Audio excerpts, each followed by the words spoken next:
त्या सुग्रीवाला आता मी सोडत नसतो, आज्ञा दिली आणि लक्ष्मण दादा 120च्या स्पीडने निघाले. 120च्या. आता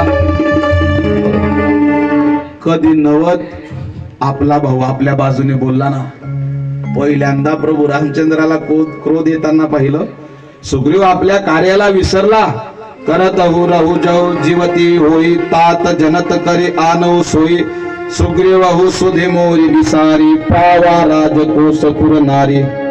अरे राज्य मिळालं, बायको मिळाली आणि मुलांची भेट झाली म्हणून मला विसरला का? आता मात्र प्रभू रामचंद्रांना क्रोध आला. लक्ष्मण दादा म्हणतायत आपलीच बोली आपला भाऊ बोलतोय, जा लक्ष्मणा. सुग्रीवाला त्याचं वचन आठव करून दे. लक्ष्मणा मारू नको. शब्द पुढचे मारू नको. लक्ष्मण दादा निघाले 120च्या स्पीडने. हनुमंतरायांना बोलवलं. हनुमंता माझा भाऊ गरम आहे, गरम. तो सुग्रीवाला मारून टाकेल.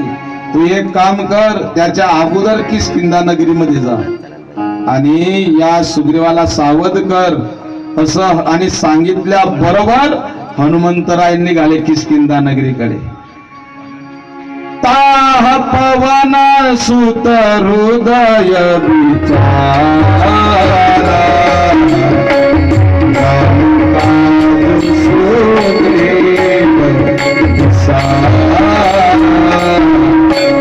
निकट जाई चरण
हनुमंतराय लक्ष्मण दादाच्या अगोदर गेले. अगोदर सुग्रीव झोपलेला होता.